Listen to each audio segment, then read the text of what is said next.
All right, everybody on Facebook, let me know if you can hear me. I think I fixed it. I tell you, the enemy is so busy. I tell you, but we won't. Listen. God is gonna have this last word. So anyway, you know, I had a lot of people. I'm gonna be honest with you. Actually contacted me on Facebook. And there were some gentlemen that were very, very angry with me. They felt that what I had suggested to let me know if you can hear me on Facebook, please. They had basically suggested that how dare you suggest dating out of your race to your daughter? I mean, what kind of sellout are you? I mean, I really got a lot of heat last week when we discussed this. But the thing about it is, okay, y'all can hear me. Okay, Verna Perkins, Wendy, okay, good. But here's the situation. I thought that, a lot of younger women would have been on my head. To my dismay,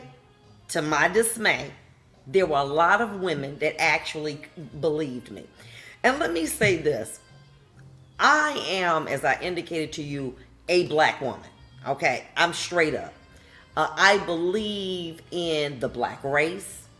I had a black husband. I wanted to believe that was going to work.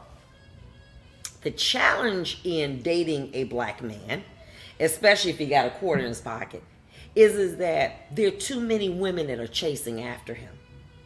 If you got a man who is a nice guy, can help around the house, is entertaining, makes you laugh, let me tell you something. Follow along. You start being happy, everybody start looking at your man. Now, they ain't been looking at this buster, but now you got them.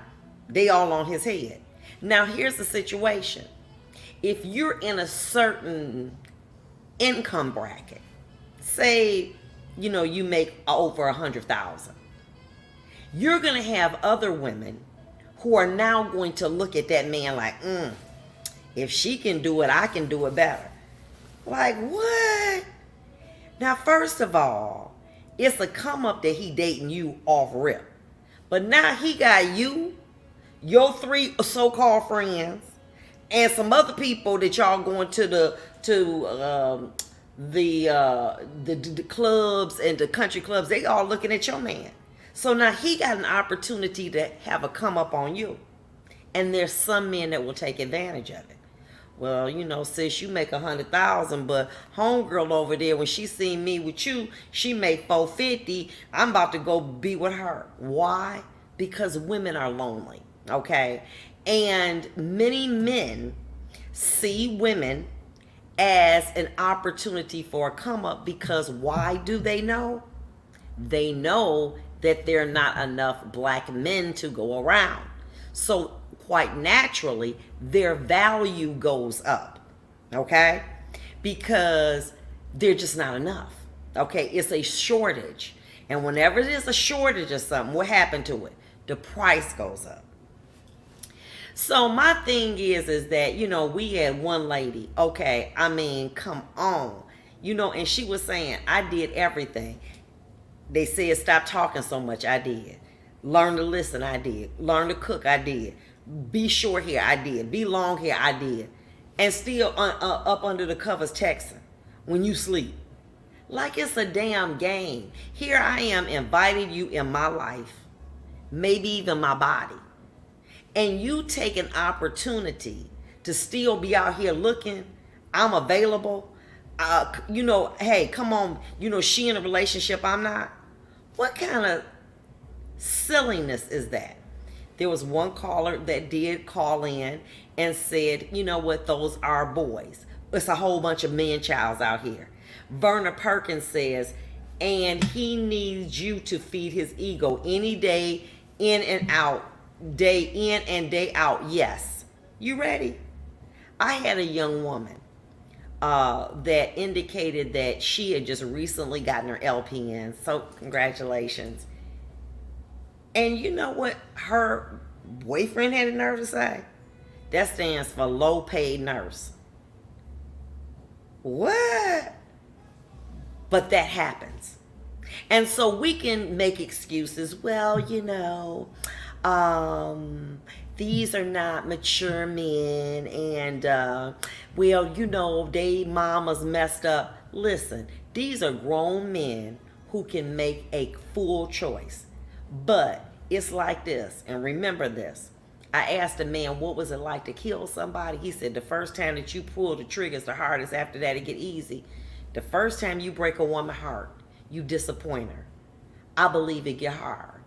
But after a while, hey, it is what it is. What?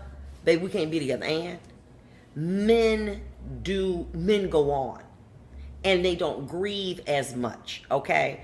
Especially when, it's them making the decision, okay?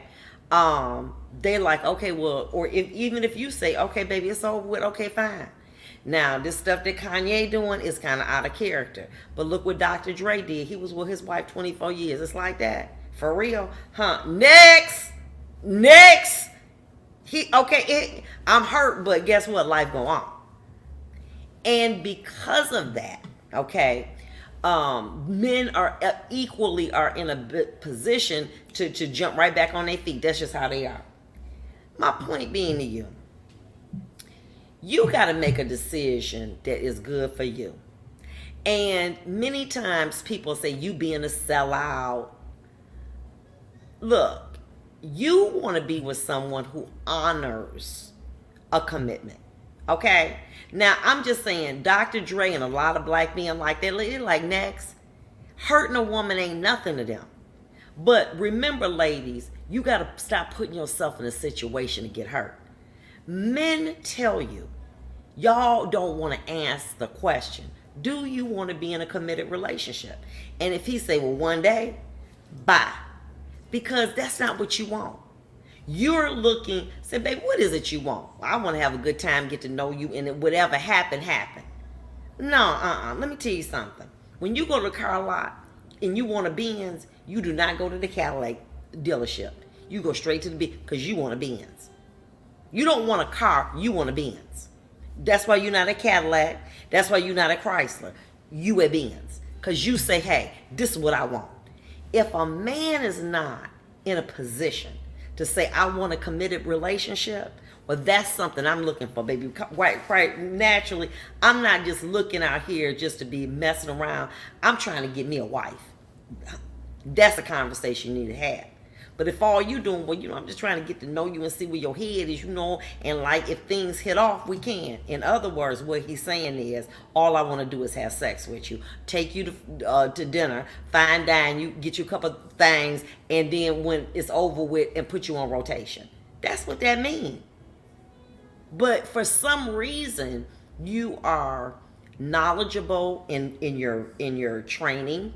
You all are highly trained women. You make good money. But the minute it comes time to ask real questions, you become cowards. And you don't want to ask the real questions. Okay?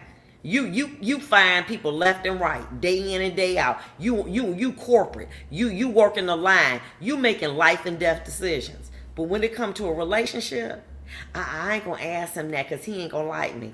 Huh? Well, what the hell are you wasting your time for? Baby, what is it you want? Are you looking for a committed relationship? Are you looking for a wife? Well, not really right now. I just got out of marriage, divorce and everything. I just need some time. I just want to have some good time. Well, guess what? You take your good time having self right on down the street. Because that's not what I want. If that's what I want, okay, now, as I've indicated, that is not what I want, okay? I am not there. I'm helping my ladies who do want that. We'll be back. And I'm going to talk to you about finding letting go of the idea of the elusive unicorn. We'll be back. If you have unfiled taxes or